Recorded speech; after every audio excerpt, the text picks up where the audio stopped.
And of course, remember Jacob with Rachel.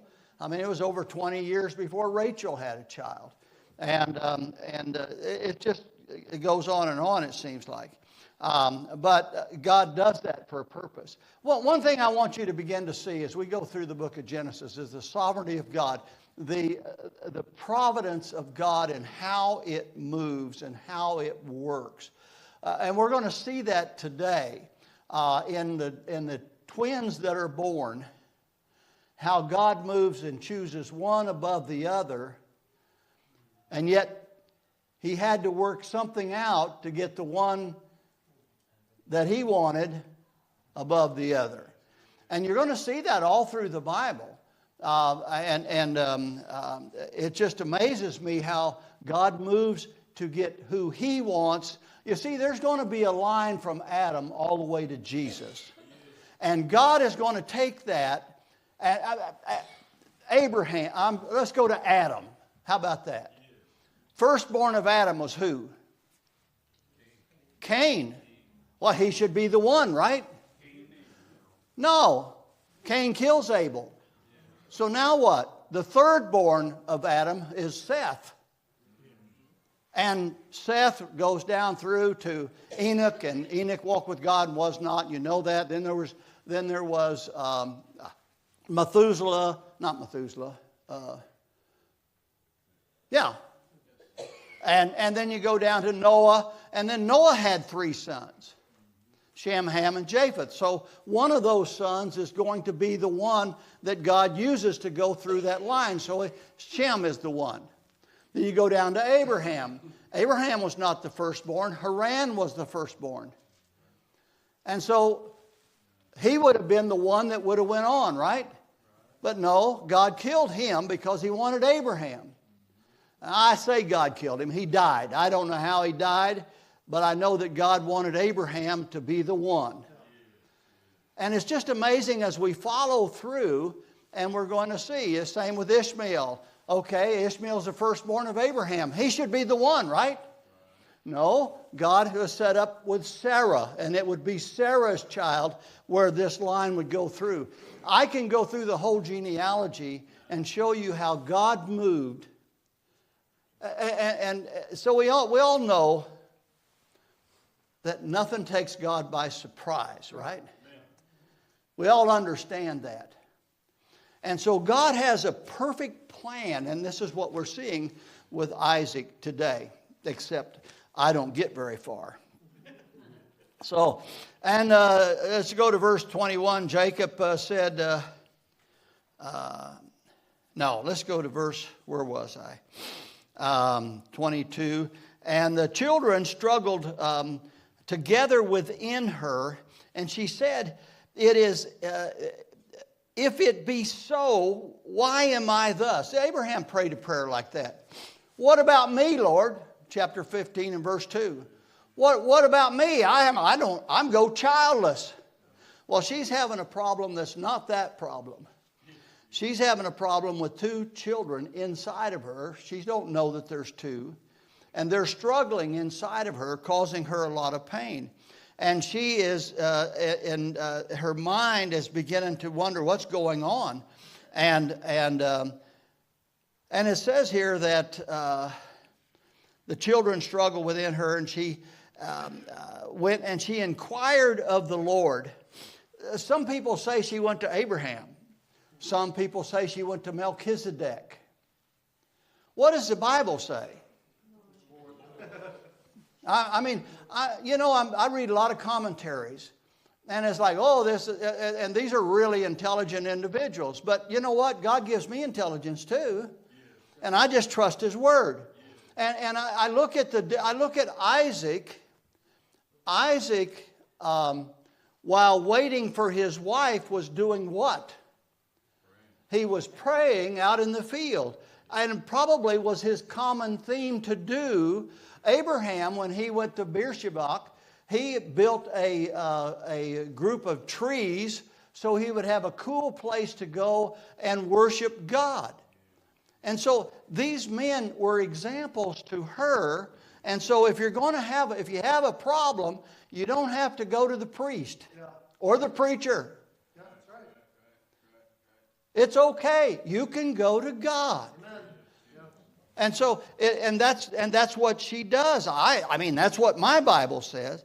And the Lord said to her, unto her, that wasn't Abraham said unto her, that wasn't Melchizedek said unto her, that was nobody else said it. She had a specific meeting with God, and God spoke to her. I like that. 2 nations are in thy womb. 2 manners of people shall be separated from thy bowels. And the one people shall be stronger than the other people, and the elder shall serve the younger. Now keep that in your mind, because we're going to come up to something here in a little bit where that'll be important. And when her days to be delivered were fulfilled, behold, there were twins in her womb. And the first came out red all over, like a hairy garment. You know, I laugh. The Bible is fun. If you don't have fun when you read the Bible, you're just missing it. Yeah, you know, how hairy was he? Well, he's a baby, so that, but we do know that he became more hairy. Have you ever been around Italians? Okay, well, I'm sorry. Anyways. You know how hairy he was? Jacob had to put on a lamb's, the skin of a lamb to fool his father. You know, he put it around his neck and his arm just to fool his father. Now, that's pretty hairy. When you got to do that to fool your dad. Anyway, and the boys grew. And the boys grew. And Esau was a cunning hunter, a man of the field. And Jacob was a plain man dwelling in tents. And Isaac loved Esau because he did eat of the venison. But Rebekah loved Jacob. Why do you think she loved Jacob? All right, you can just hold that. We have the answer that I've already read. God told her which child he was going to bless, right? We have the answer. This is not a secret. Jacob's, and we go down anyways, and Jacob sawed pottage, and Esau came from the field, and he was faint.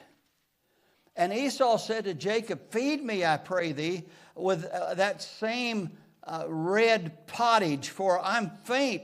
Therefore was his name called Edom. And Jacob said, sell me this day thy birthright. What kind of brother? I thought we were supposed to love our brother.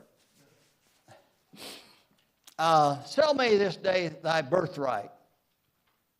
And Esau said, behold, I'm at the point to die. What profit is a birthright to me? I'm going to die if I don't eat. Now, I've never been that hungry. But some are, I guess. And Jacob said, swear to me this day. And he sware unto him, and he sold his birthright. And Jacob gave Esau bread and pottage and lentils, and he did eat and drink and rose up and went his way. Thus Esau despised his birthright. So we have our first verse today, verse number 24. It says, when her days were delivered, days to be delivered were fulfilled. The word fulfilled here means bring forth. It indicates that she went full term. There's another phrase that they used for Tamar, and that phrase it was different, which indicated to some people that she had the twins of Pharez and Zerah. You remember Judah and Tamar, the story. She had twins, but the story there, the way that's worded is she had those a little earlier than they were supposed to be delivered.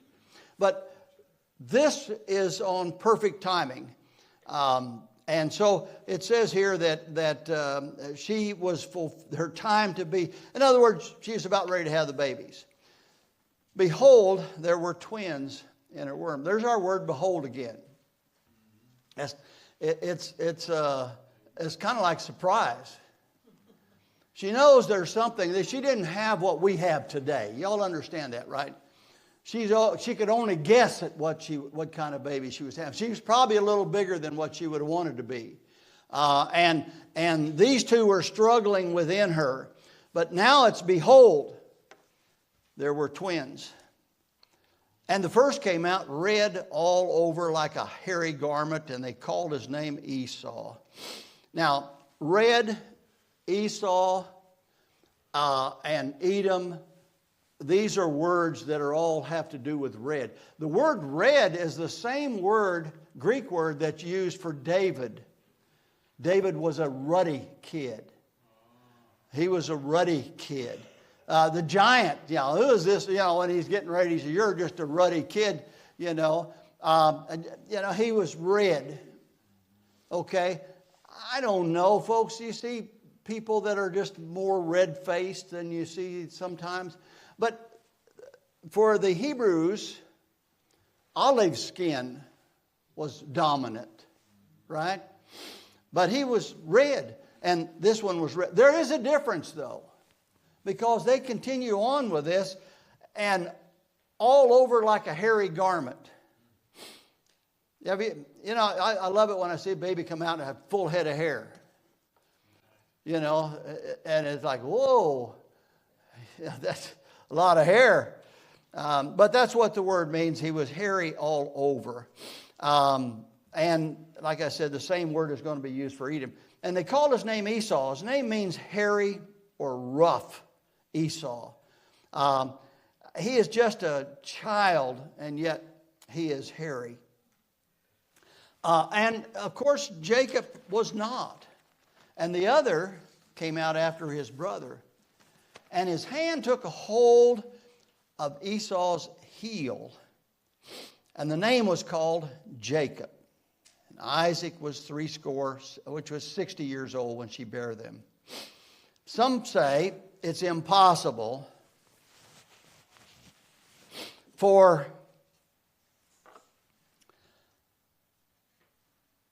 him to grab a hold of the heel. Well, okay. But my Bible said he did it. And you've seen pictures of babies in womb that would like to take a hold of a finger or something, And so, yeah, that's what he did. This is such a beautiful picture. Jacob, while still in the womb, is fighting with his brother. These two kids are fighting in the womb. There's no love in the womb. And now Esau has come out before Jacob. And that ain't supposed to happen. Jacob wants to come out first. So Jacob's grab a hold of his heel and has a hold of his heel when they come out. I think it's neat. He took his brother by the heel. Hosea says this, 12:3. And by his strength he had power with God. And his name was called Jacob. Now, that's not a great name. You're going to name your child something. You don't want to name him Jacob. Jacob is a supplanter. He's always thinking of what can I do to beat them out of this, or how can I make the best deal, or he's always in his mind. I mean, here's his brother coming up. We're going to see in a minute. Here's his brother coming up to him, and his brother's just come out of the field, and he's liking to die. I'm still trying to put the picture in my mind, because I don't know how many servants his brother passed before he got to the only picture I can think of is coming home as a child and my mother having a pot of beans on the wood burning stove, and from the time you hit the sidewalk, the gravel path, by the time you get to the door of the house, you smell those beans. Oh, what can be better than red beans and a ham hock. Ah, you're in heaven. Evidently, he smelt what Jacob had. And so, but they were fighting one another. And the boys grew, and Esau was a cunning hunter, a man of the field, and Jacob a plain man dwelling in tents. So they were opposites. Jacob was a hunter. He was a kid that I mean, they're rich. I understand they're already rich. They don't have to work. And I think because Isaac was a little more like Jacob, he loved the opposite. Oh, I wished I could go out and hunt. I wished I had that kind of. Have you ever seen that where, when you play sports, oh man, I'd like to be able to dunk a ball like that. I'd like to hit that home run like that guy did. And yet you're not that guy. Isaac wasn't that guy. But he loved his son. Number one, it was his firstborn son. This is the one that's going to get the inheritance in his mind. This will be the one that gets the inheritance. This will be the one that will have the seed that God's going to give that's going to populate the earth. This is that one. And he's a mighty hunter. He comes back with venison and fixes it all up for his father. And then another thing he would do, he would sit down and tell his father stories. I know, I'm a hunter. I know. I mean, almost every animal I've shot, there's a story behind it. My wife has sat with me in the blind, and it's all funny because she says, okay, they're coming. They're going to be coming here soon. It's like, oh, they don't go on a clock. You know, the feeder goes off, and they're coming. They'll be here real soon, you know. One time I'm sitting in the blind cold, and I'm like, oh, you know, and where are the deer? Where are the deer? My wife gives me a text and sends me a picture. There were 3 of them in the front yard. The great hunter. He's a cunning hunter, a man of the field.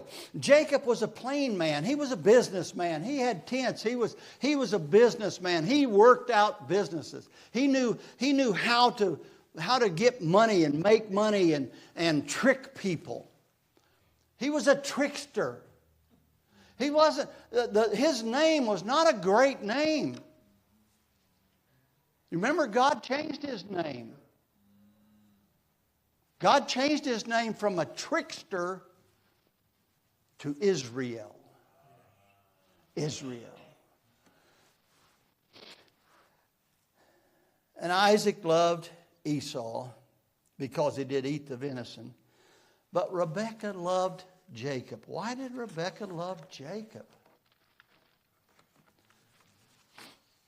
Was he a ladies' man? I don't think so. But he was God's promise to her. He was God's promise to her. She never lost. Listen, when you pray and God answers your prayer in such a way that you know it's the voice of God, you don't forget that. You don't forget that. When he told her, the younger shall serve, or the older will serve the younger. And when she saw this child, she took this child. I actually believe, and I'll get off the subject just a little bit. I actually believe that Deborah, her nurse, took more care of Jacob than Esau. Because Deborah, the nurse of Rebekah, went to be with Jacob and stayed with Jacob until she died. And she was buried under the oak tree in Bethel. That was the nurse that came with Rebekah from Syria when she left Haran and come down to marry Jacob, or Isaac. Same woman. I believe personally that she fell in love with Jacob as Rebekah did. That's just me. And Jacob sawed pottage. He was cooking pottage. And Esau came from the field and he was faint. When you begin to put these words together, Esau was about to die. Now, I don't understand that quite. Because you have to really... Now, the heat, the hunt, he was probably walking, and he could have been days without food. We don't know. But we do know he is in such a state as he feels like within himself, if he don't eat something and drink something, he's going to die. And that's what's on his mind. And Esau said to Jacob, "Feed me, I pray thee." Basically the words are, "I pray thee, I want to swallow a little bit. Give me something. And I pray thee with that same red pottage, for I thirst, I'm faint." Therefore was his name called Edom. And Esau said to Jacob, "Feed me, I'm faint." And we can read through these red pottage. We know what that's all about. The name Edom is a name we're going to see again. And Jacob said, "Sell me this day thy birthright." The birthright, I've listed some things in here. I don't have time to read them all. But in your notes, you can see some of the things regarding the birthright. And then Esau said, "Behold, I'm at the point. What does it profit to me to have a birthright if I die?" Basically, is what he's saying. So I don't know how he did it, whether there was a witness present or whether he wrote something down, made an X somewhere. Jacob said, "Swear to me this day." And he swore unto him, and he sold the birthright. Jacob gave Esau bread and pottage and lentils, and he did eat, drink, and rose up and went his way. Thus Esau despised his birthright. Put the map up if you would. We got a couple of minutes here. I want to go over something with you.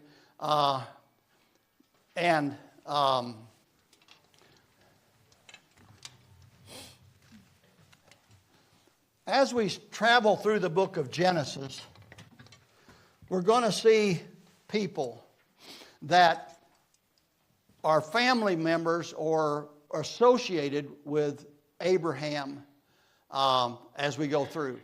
And just a couple of things here. The first that we see is the kingdom of Ammon and Moab. Who are they? Well, they come to us through Lot. Lot was a nephew of Abraham. And Lot left after the cities were burning, and he left the city. His wife died, became a pillar of salt. And Lot went into a cave with his two daughters. And they got him drunk and did the unthinkable. And his oldest daughter bore a child named Moab.